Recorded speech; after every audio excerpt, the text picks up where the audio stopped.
ketiga itu ada namanya harta yang diperoleh ketika perkawinan. Nah, jadi yang kita bahas di sini, apakah harta yang warisan atau hibah gitu ya, sodako, terus harta bawaan masing-masing antara suami istri itu, apakah itu dikatakan harta bersama juga gitu ya.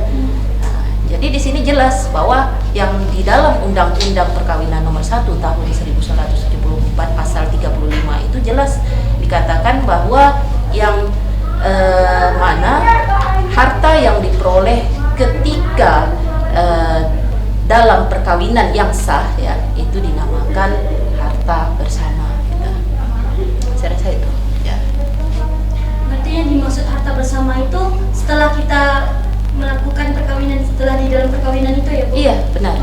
Nah, jadi ketika terjadinya perkawinan itu ya, perkawinan yang sah ini ya, ya, maka karena kita di negara hukum ya, di negara hukum yang mana segala sesuatu itu diatur secara hukum ya. Mengenai harta bersama itu bisa kita lihat di dalam KUH Perdata, kompilasi hukum Islam, dan undang-undang perkawinan. Baik Bu, saya ingin bertanya lagi.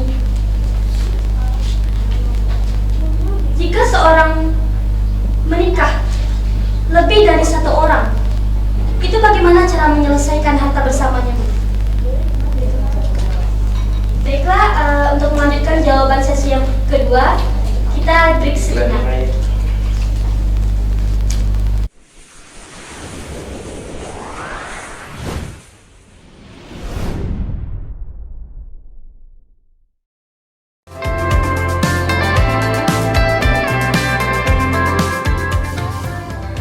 Institut Agama Islam Tafakufiddin Dumai merupakan institut pertama di Kota Dumai dan pertama di Kopertas Wilayah 12 Riau, Kepulauan Riau. Berawal dari Sekolah Tinggi Agama Islam atau STAI, Tafakufiddin Dumai di bawah naungan Yayasan Tafakufiddin telah berdiri sejak 1999. Pada 8 Desember 2014, merupakan momentum sejarah baru bagi masyarakat Dumai khususnya dan Provinsi Riau pada umumnya, di mana berdasarkan SK Dirjen Pendis nomor 6266 tanggal 5 November 2014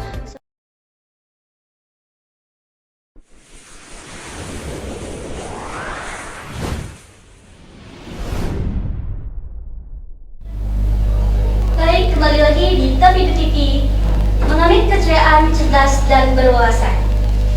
Baiklah, tadi pembahasan pertanyaan kita pertama tadi, yaitu tentang harta bersama itu apa ya Bu? Yang merupakan harta bersama itu diperoleh ketika sudah dan menjadi suami istri ya Bu ya, dan menjadi suami istri dalam perkawinan yang sah. Baiklah, masuk pertanyaan yang kedua tadi, jika seorang lebih menikah dari satu kali, itu bagaimana cara menyelesaikan harta bersamanya? Satu kali, satu orang ya. Iya, ya, jadi seperti ini. Ketika seseorang itu menikah lebih dari seorang ya, biasanya ini kan dilakukan pada pihak laki-laki ya.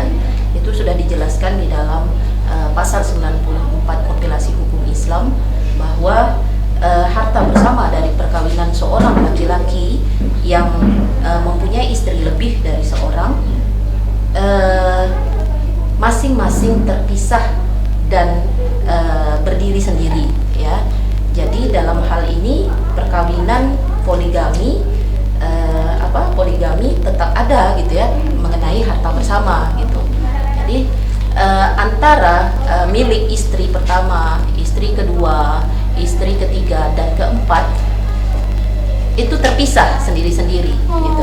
Terpisah sendiri-sendiri ketika telah terjadinya akad dari istri pertama itu ada ya hartanya, itu nanti akad lagi dengan istri kedua itu ada lagi berdiri sendiri hartanya ya. Kenapa hal ini dicantumkan di dalam kompilasi hukum Islam? Sebenarnya ketentuan hukum ya dibuat seperti ini adalah untuk keadilan ya, untuk keadilan terhadap perempuan sebenarnya ya, terhadap perempuan. Jadi jangan sampai nanti dengan perkawinan poligami tersebut menimbulkan dampak yang negatif, terutama terhadap istri dan anak-anaknya, gitu ya. Jadi di dalam Islam Islam itu sendiri telah diajarkan bagaimana cara jangan sampai menelantarkan ya, jangan sampai suami menelantarkan istri dan anak-anaknya gitu ya. Jadi disitulah ketetapan kompilasi hukum Islam itu sendiri. Jadi dalam kalau udah berpoligami itu udah beda lagi ya Bu ya? Udah beda lagi. Ya, maksudnya harta bersamanya tuh udah nggak satu lagi ya, berbeda kalau setiap. Iyalah, tentunya berbeda ya. Yang memiliki istri lebih dari seorang gitu ya. Itu yang dimaksud dengan keadilan. Ya, jadi kalau istri pertama memiliki rumah, istri kedua memiliki rumah juga gitu ya. Dan syaratnya poligami itu kan ada. Tidak semua orang bisa berpoligami kecuali poligami yang ilegal ya. Nah, yang kita bahas di sini adalah poligami yang legal secara hukum di Indonesia. Jadi dalam harta bersama itu harta bendanya itu apa aja? Ya, kalau kita lihat di dalam kompilasi hukum Islam ya, kompilasi hukum Islam ini menjelaskan secara detail sebenarnya ya mengenai harta bersama. Apa saja sih sebenarnya harta bersama itu? Di kompilasi itu disebutkan harta bersama itu meliputi benda yang wujud dan tidak wujud gitu ya. Benda yang wujud itu berupa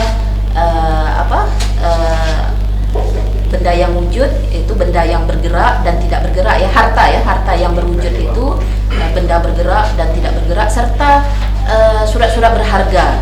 Nah, itu bisa dikatakan harta berwujud. Terus yang tidak berwujud di sini yang tidak berwujud di dalam kompilasi.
Bersama kami di Tafidah TV mengambil kecerdasan dan berwawasan.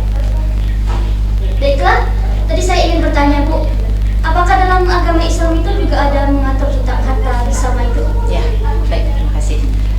Di dalam Islam itu tidak mengenal sebenarnya harta bersama ya. Yang dikenal di dalam Islam itu istilah harta kekayaan bersama ya, di samping dari harta kekayaan pribadi. Nah, itu. Jadi dengan kata lain harta bersama ini diperoleh, tadi kan sudah kita katakan diperoleh selama perkawinan ya, atau dapat dikatakan harta yang didapati atas usaha bersama dan usaha masing-masing ya, usaha sendiri-sendiri gitu ya. Nah, itu namanya harta bersama. Di sini para ulama itu menyamakan definisi dari harta bersama itu kepada syirkah. Syirkah itu menurut bahasa itu adalah al-ikhtilat ya. Al-ikhtilat itu sendiri artinya penggabungan ya, percampuran atau serikat. Nah, sedangkan secara tadi bahasa ya al-ikhtilat, sedangkan secara istilah itu bisa kita katakan bahwa akad antara dua orang ya yang berserikat dalam hal modal dan keuntungan. Jadi kalau kita kaitkan ke dalam perkawinan ya, harta bersama tadi, istri ini syirkatur rojuli fil hayati gitu. Apa maknanya? Maknanya adalah kongsi sekutu seorang suami dalam melayani bahtera hidup. Nah, jadi di sini suami istri dapat terjadi sirkah, namanya sirkah abdan ya. Sirkah abdan. Sirkah abdan itu apa? Adalah perkongsian yang tidak terbatas.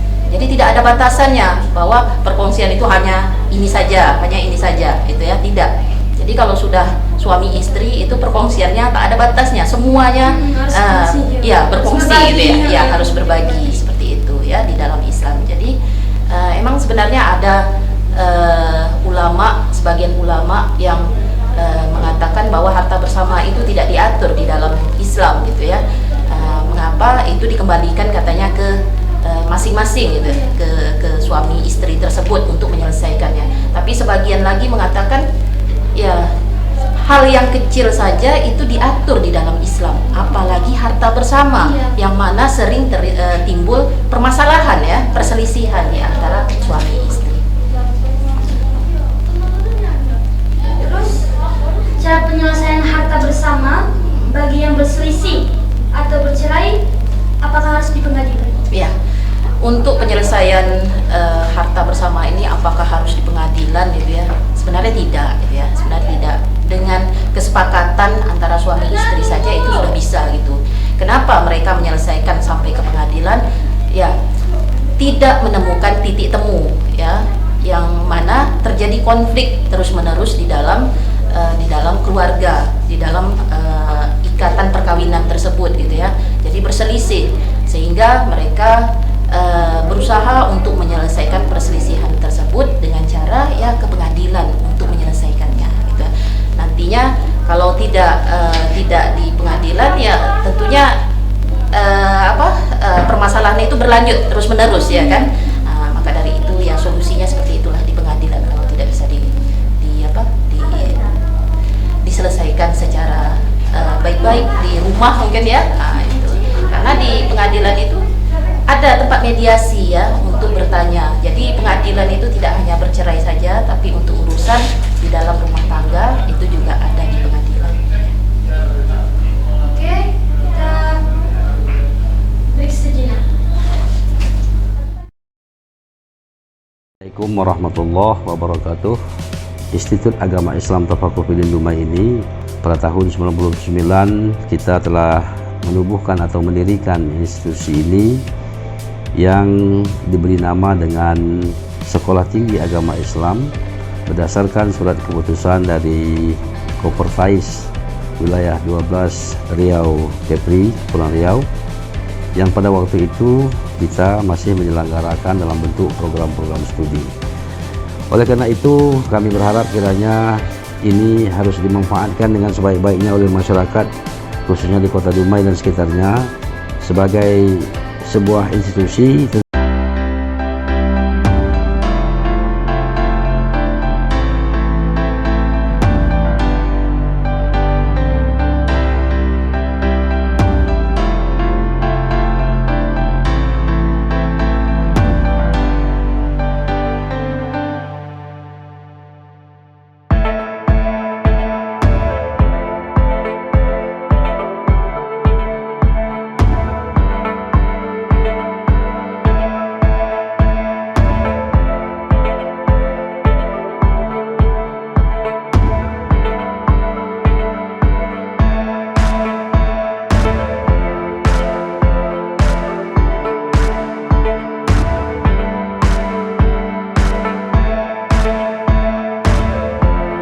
dalam pengembangan ilmu pengetahuan, kemudian terakhir mewujudkan Institut Agama Islam yang unggul.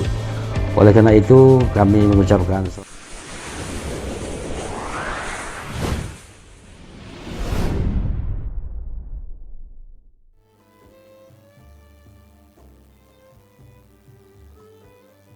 dan berwawasan. Baik Bu, tadi kan udah membahas tentang pengadilan juga dan apa itu harta bersama juga kan Bu. Ini saya juga pernah dengar nih, maksud dari harta gono-goni itu Gonogini ya. Gonogini itu maksudnya apa gitu? Ya itu kan istilah istilah adat ya. Gonogini itu biasanya kan orang Jawa itu ngomong gitu. Iya, nampak. Jawa gitu. Jadi kalau kita cari di dalam undang-undang ya, undang-undang atau di pasal itu KUH Perdata, Kompilasi Hukum Islam, terus UUP itu tidak ada yang namanya harta gonogini itu. Yang ada itu adalah harta bersama gitu ya, harta bersama. Jadi tadi bagaimana cara penyelesaiannya ya. Cara penyelesaiannya. Ya, untuk masalah harta bersama ini sendiri sudah dijelaskan di dalam pasal 97 kompilasi hukum Islam ya, yang mana di situ dikatakan bahwa janda atau duda cerai ya masing-masing berhak 1/2 dari harta bersama sepanjang tidak ditentukan lain dalam perjanjian perkawinan. Jadi maksudnya di sini ya, maksud dari kompilasi hukum Islam ini, ketika seseorang itu telah menjadi janda ya atau duda gitu ya, harta bersama itu tetap dapat gitu ya, tetap dapat, bagiannya itu setengah gitu.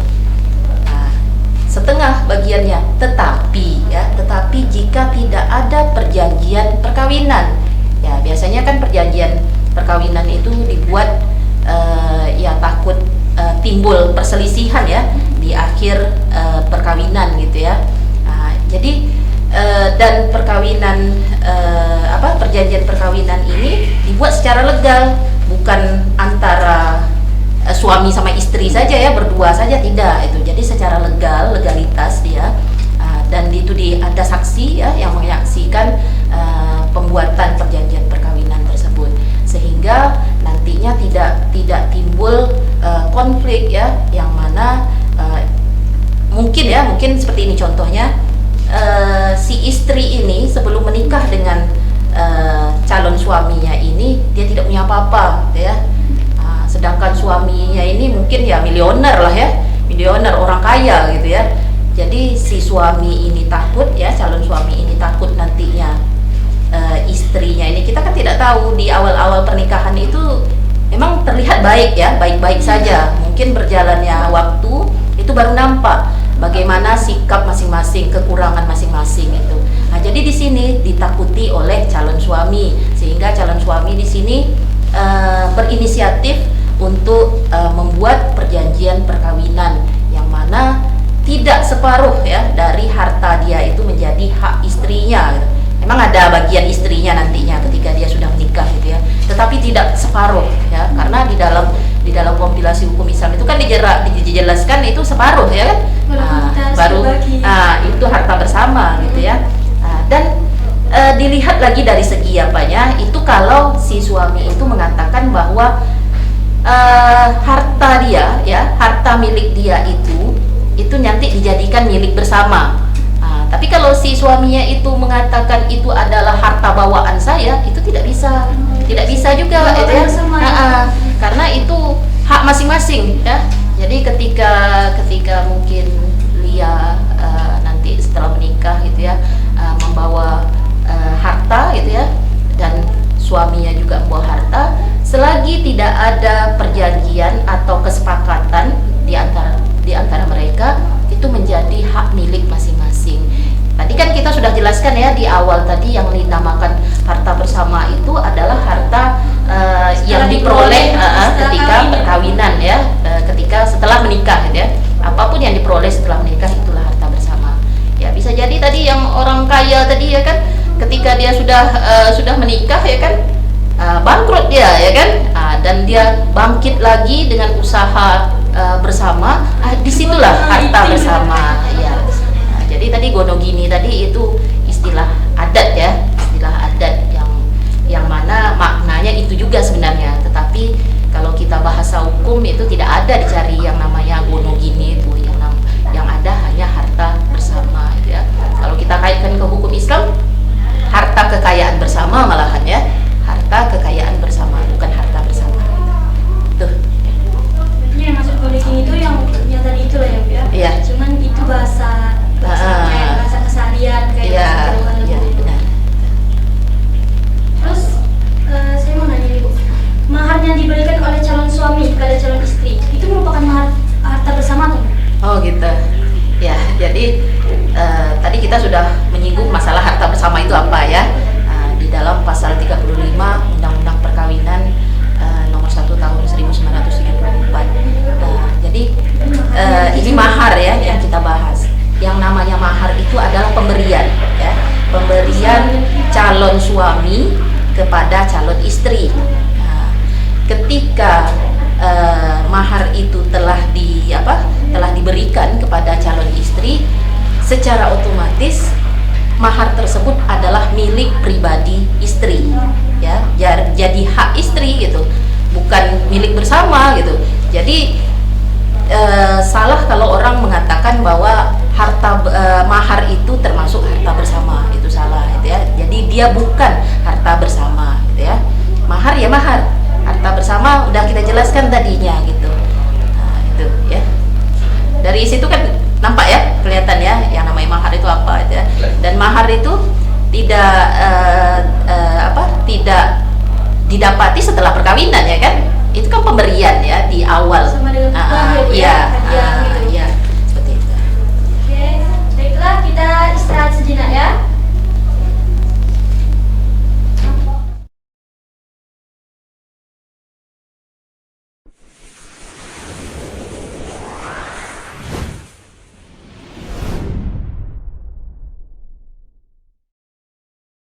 Tiga fakultas, pertama fakultas ekonomi, fakultas hukum atau syariah, dan fakultas pendidikan atau tarbiyah.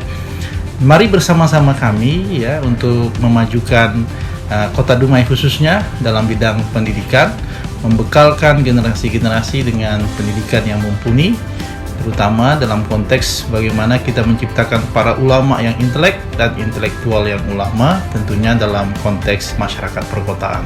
Sekali lagi saya menghimbau Bapak Ibu semuanya yang memiliki generasi-generasi terbaik Kota Dumai yang ingin menjadi para ilmuwan, para praktisi baik dalam bidang pendidikan Islam maupun dalam bidang ekonomi Islam dan hukum Islam. Kami menyediakan program-program studi tersebut dengan dosen-dosen yang cukup handal. Ada yang alumni dari universitas internasional seperti Aberdeen University, dari University Kebangsaan Malaysia, dan dari perguruan tinggi nasional ya Trisakti Jakarta, dan kita juga berkolaborasi dengan begitu banyak perguruan tinggi yang ada baik secara nasional maupun secara internasional. Artinya dengan akreditasi perguruan tinggi kita bernilai B, maka ini sudah cukup memberikan jaminan bahwa sistem pelayanan pendidikan dan sistem muatan pendidikan yang ada di Kota Dumai atau di Institut Agama Islam ini sudah cukup memberikan kompetensi yang baik kepada generasi kita. Terima kasih. Wassalamualaikum warahmatullahi wabarakatuh.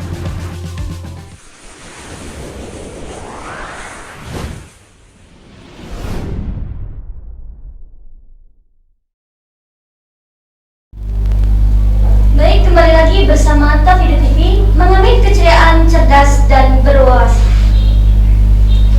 Ada lagi nih Bu yang menjanggal di dalam hati saya. Ya, silakan.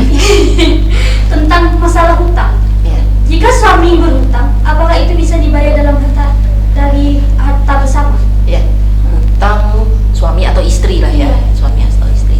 Ya, tadi kan kita sudah mengatakan bahwa di dalam harta bersama ini telah diatur sebenarnya ya di dalam kompilasi hukum Islam. Untuk permasalahan hutang itu dapat kita lihat di kompilasi hukum Islam itu sendiri, pasal 93 situ sudah dijelaskan ya, pertanggungjawaban terhadap hutang suami atau istri dibebankan pada hartanya masing-masing. Jadi kalau si istri berhutang, si suami berhutang itu ini masalah hutang pribadi ya masing-masing ya, itu dibebankan ke masing-masing pihak gitu ya, ke masing-masing pihak. Akan tetapi ya pertanggungjawaban terhadap hutang yang dilakukan untuk kepentingan keluarga, nah ini ya digarisbawahi, untuk kepentingan keluarga itu dibebankan kepada harta bersama. Nah, karena ini menyangkut hutang keluarga, menyangkut kebutuhan bersama gitu ya, jadi dibebankan kepada harta bersama. Bila harta bersama itu mungkin tidak mencukupi, apakah bisa diambil dari harta suami ya? Ya, bila terjadi harta bersama tidak mencukupi, dibebankan kepada harta suami ya. Kalau harta suami tidak mencukupi juga atau tidak ada harta suami, itu bisa dibebankan kepada harta istri. Jadi di situ dijelaskan ya sejelas-jelasnya bagaimana seharusnya kedudukan harta bersama itu dalam hal atau dalam permasalahan hutang gitu ya. Jadi sudah jelas yang pertama tadi, hutang itu kalau hutangnya itu masing-masing ya dibebankan